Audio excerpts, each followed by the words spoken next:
PJ's packing for That's what he's Detroit doing. a day before he's leaving, and he just wanted all of you to know that Kyle Hamilton is the best player overall in the draft. Even positional value is still the best player for him. Not even a joke, like actually. Yeah, that's his only 2022 draft take that you'll get until January, probably.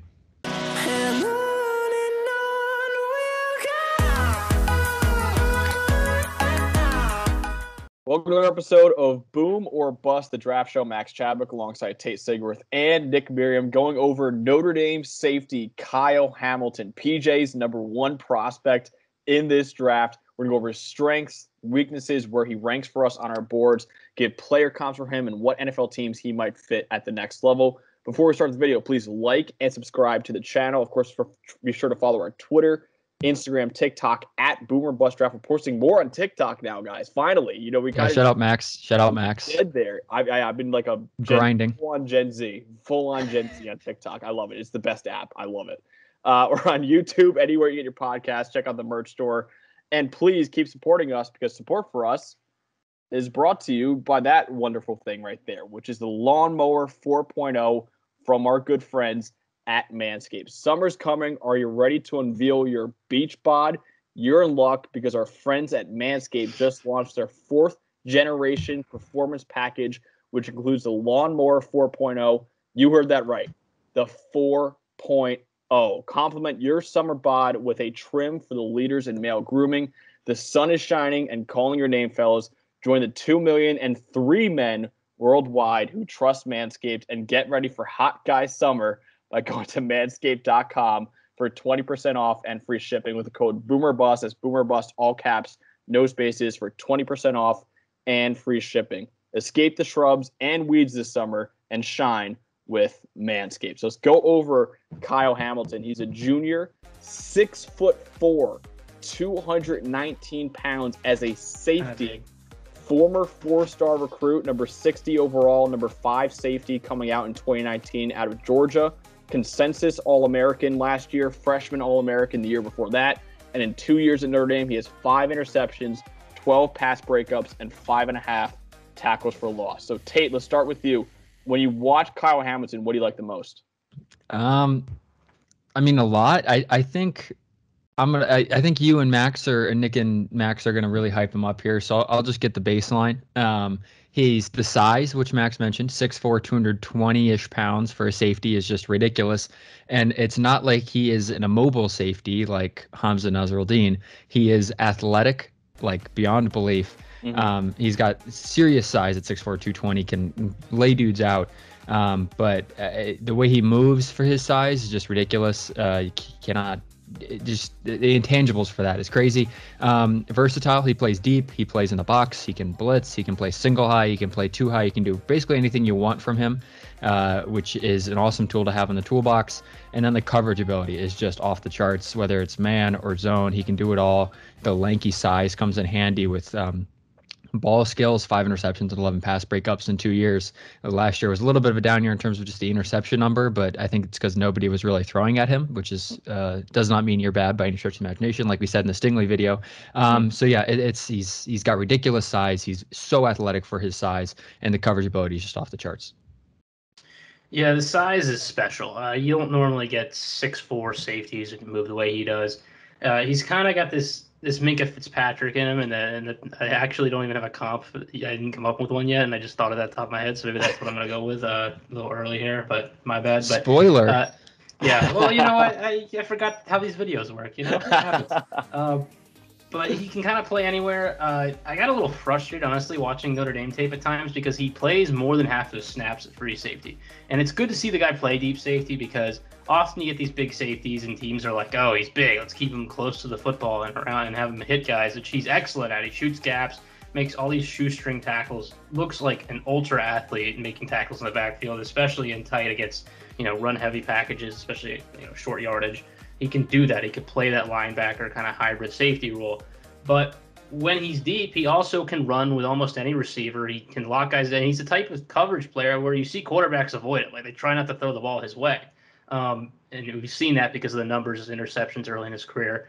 Some of those off tip passes, but he kind of has a nose to the ball. He's good around the ball. Yet Notre Dame lines up at deep safety against teams like Clemson and Alabama, and those teams are like, all right, well, if he's going to be deep, we're just going to run the ball, so he's not around the ball. And I just wish that they would be a little more creative with their usage of him, move him around a little bit, because he really is the best player on this defense. He does basically everything for them, and you almost could use this guy like a Swiss Army knife type receiver on offense, but in a defensive way. You know, you could line him up on the outside, have him blitz. You could line him up deep safety. You could line him up probably as a cornerback, have him cover. And I think because of that, we've seen so much greatness from his game already, and he still has more. I think he'll be a better NFL player because likely if he ends up in an NFL defense, he'll get moved around more. Yeah, our good friends at PFF, Mike Renner, actually said this. He's like, the best role for Kyle Hamilton is kind of like what Derwin James is being used at in LA. It's like that kind of role is what you need to be used at. And it's because of the tools, you guys mentioned it, and the coverage ability. He's 6'4".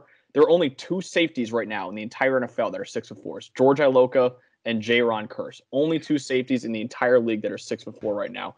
But you guys mentioned it before, like, oh, he's 6'4", looks like a linebacker. But he also has unbelievable athleticism. 42-inch vertical, reportedly, nearly a 12-foot broad jump. He ran a 1.66 10-yard split, and then probably like a 4.6 or maybe even a 4.5 40. Like, he is extremely athletic. And one play that stands out was his play against Louisville, where Tutu Atwell, who we all know, second-round receiver, he was second round receiver. Oh. Yeah, he was drafted in the second round. That was maybe the worst pick, but still, the only reason he was drafted in the second round was because of his speed. He ran like a 4.3. He ran a route against Hamilton, like a dig route, and usually when you're 6'4", a safety like that, and a 4.3 receiver's running a dig route, it's game over, it's touchdown. He kept up with him and caused a pass breakup, and you're like, holy crap! Like, this guy can move. So Kyle Hamilton, uber athletic. Also, really good in coverage. Like, it's not just tools. A lot of the Kayvon Thibodeau discourse that we had was, yeah, Kayvon Thibodeau's all these tools, but, like, still a little raw right now. I think Hamilton has all the tools, and he's looks really polished in coverage, at least. Nick, what do you think his weaknesses are, though, on tape? I mean, this is their guy where it's just tough. You know, it's hard to find the real weaknesses.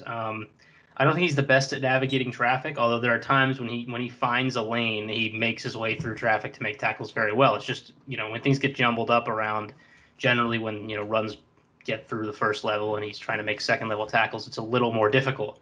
But, you know, he's 6'4", and when you're playing kind of in that upright position, leverage can be an issue. So I'm a little bit worried about that if you're trying to play a more physical version of safety. But otherwise, it could be, you know, not that big of a difference. We'll see what happens with this game. Yeah, not much. A lot of the guys we're doing right now, not a lot of weaknesses, obviously, because they're the first guys we're talking about who are all very good football players. Kyle Hamilton, like, he misses tackles occasionally, but you take that when he has like 51 solo tackles last year. So it's, you know, he's going to miss some tackles, folks. It's just kind of how life goes. It might be the leverage issue, like Nick mentioned.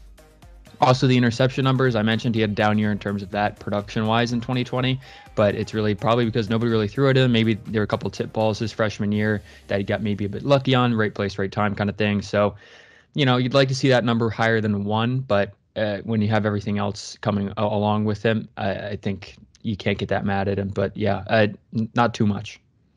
Yeah, even that one interception last year was against Clemson in the ACC championship game. That was even a tip ball right to him. So yeah, like that is definitely keep an eye on. My big weaknesses for him, not really even a big one, but he's a little over aggressive, especially in the run game. Like, he comes flying downhill, and it makes some highlight reel tackles for loss, which are incredible.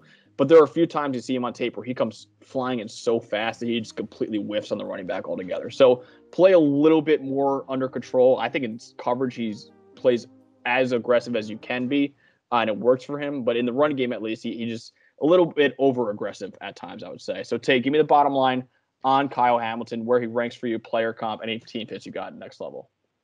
Okay, I'm gonna struggle like all year with where to put Kyle Hamilton on my big board. And since it is just so early, I have no idea where he is on my big board. As a safety, the positional value is a big question mark. I know Nick is very high on safety's positional value. I'm very high on safety. And okay, I listen. I'm not trying to discount their value. I am struggling with how high to put Kyle Hamilton because he is a safety, which, you know, again, an important position on the football field, undervalued. We've said that before. But I don't know. I really don't know. He's an excellent football player. If positional value wasn't a thing, I think he's right up there with Stingley, but position value is a thing, and we have to talk about that. My comp, it's tough because there's just no safety as good as him with the size and athleticism combo. So it's difficult to say. I don't really love this, but I'm going to go Cam Chancellor with better coverage abilities and less of like just the thumping ability.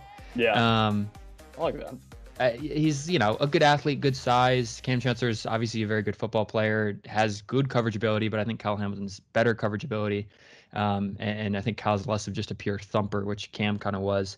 And then team fits, I have no idea. But yeah, we're going Cam Chancellor with better coverage ability, less of thumping ability, and I have no idea where big board. Top 10 surely, but I just don't know where. Fair enough. So I'm sticking with the comp, Minka. I'm looking at his size right now. I wouldn't call Minka like a huge safety, but he's bigger than most, and he can play that deep safety role, which is kind of what I look at here with Hamilton. That's special, is that he can play that deep safety role, and he's got the size. So that's kind of the comparison there with Minka. I have him, out of the 5 guys we've done so far, I have him number 4 overall. I have him similarly graded Derek Stingley. The positional value leans Stingley, but I think based on Notre Dame's usage of Hamilton this year, there's a chance that he could hop him on my board. We'll see. They're of course, all these guys are moving parts. We don't really know where they're going to be. For all you know, one of these guys blows out their knees, knock on wood, and something changes. But right now, he's a top prospect for me, non-quarterback wise, in this draft. And we've had this safety discourse already once, I believe, in a video this summer. I'm going to say it over and over and over again. I really hope this isn't Derwin James again, especially because I think this draft is just loaded with safety talent, and we haven't had a safety taken in either last 2 first rounds. And say what you will about not having a safety taken in the top 5. I think it's ridiculous to not say there should be 2 or 3 safeties taken in this year's first round. Yep. Interesting enough, I made a TikTok about that in Boomer Bust TikTok. Check that out, because PFF did an article where it's basically like breaking down the most important positions by their wins above replacement. And tier 1 obviously was quarterback. Tier 2, they had receiver, corner, and safety as a tier 2 positions, and then edge and everything else is below that. So, I mean, coverage is king right now in NFL, and that's the most important thing on defense, even more than pass rushing, which is kind of surprising to a lot of people. Because when you say, all right, what's the most valuable positions, people say, okay, quarterback, and then after that is edge and offensive tackle. And it's actually not. It's actually, receiver, corner, and safety. Right now, harder to find consistent coverage. Exactly. Right now, Hamilton, my number 4 overall prospect in this class, my top safety, obviously. He's the, I don't want to use a generational tag again, but he's the best safety since Jamal Adams, at least, in 2017. Maybe even the best safety since Eric Berry in 2010. Maybe even late great Knicks guy Sean Taylor, 04, was a top 5 pick. The only safety ever drafted in top 3 was Eric Turner in 1991. And when I say I love Derek Stingley Jr., but I put Hamilton above Thibodeau. And I don't think the gap between Stingley and Hamilton is huge. I think there's a decent gap, but not a huge one. So Hamilton could leapfrog into number 3 if he has an unbelievable season. My player comparison, not a safety, Isaiah Simmons, coming out of college. We thought this guy might be a safety. Who knows? He's 6'4", 230, so a little bit bigger than Hamilton. Hamilton is way, way, way, way more of a pure safety than Isaiah Simmons. Like, we kind of were like, I think he's a linebacker or a safety. Like, there's no question. Hamilton is a safety. But athletically, very, very similar. Size-wise, very, very similar. Excellent in coverage. I think Isaiah Simmons right now, pretty decent player comp for Kyle Hamilton. You guys seem to hate it. Bro, PJ's head's going to explode. For those who weren't around at the very beginning of this podcast, PJ hated Isaiah Simmons. Hated Isaiah Simmons. Still does, even though he had an all right rookie year. I know Nick didn't like that play. I don't think either of you. No, I was fine with the comp. I was just thinking about PJ. Just like Sonar's probably going on. PJ's going to hear this and he's just going to lose his mind. He does not like Isaiah Simmons, but obviously loves Kyle. My top overall prospect, and also I'm comparing it to a guy that you absolutely despise. I should have said Grant. That's so brutal. Grant Delpit for Tate. Shut up. It wasn't at all, PJ. Shut up. He misses tackles too, man. He misses some tackles. So I hope he plays well, dude. I like him. He's great in coverage, like Kyle Hamilton. So Grant Delpit and Isaiah Simmons. Those are the 2 player comps. Nick, do you have any safeties that you absolutely despise? I'll say him too. Well, I don't think you should be comping this guy to Jamal Adams, and I think some people will, but you know. All right, Jamal Adams then. Jamal Adams, Isaiah Simmons, Grant Delpit. That's my three-player comp. That's my three-player comp right there to piss off all three of you. Wait, we need PJ's heart rate checked after this episode. He's going to be screaming in Detroit. He's going to be even louder than Dan Campbell in that building when he watches this video. So that's what we got on Kyle Hamilton, who PJ's number one prospect. I love the guy. All three of us love this guy. He is a special safety prospect. Please like the video, subscribe to the channel, comment what you think about Kyle Hamilton. Also comment, we want to hear from you guys. What do you think the value of the safety position is? Like, where do you think safeties should be drafted? Because this is a interesting discourse right now. And a lot of people on Twitter, I've seen one take where it's like safeties should never be taken first round. It's almost like the running back of defense, which I don't think any of us agree with. But obviously it's a very divisive position right now. Is Kyle Hamilton the best non-quarterback in this draft, or even is he the best prospect in this draft? Because I think a lot of people have Stingley, Hamilton, Thibodeau as their best non-quarterback. Which one do you guys think is the best? Comment what video you want to see us do next. Follow our Twitter, Instagram, TikTok at BoomerBustDraft. Leave a review on our podcast. Check out the website below. Hit the merch store. And, of course, go to manstigate.com. Use the promo code BoomerBust, all caps, no spaces, for 20% off and free shipping. So for Tate Sigworth and Nick Merriam, I'm Max Chadwick. Have a great night.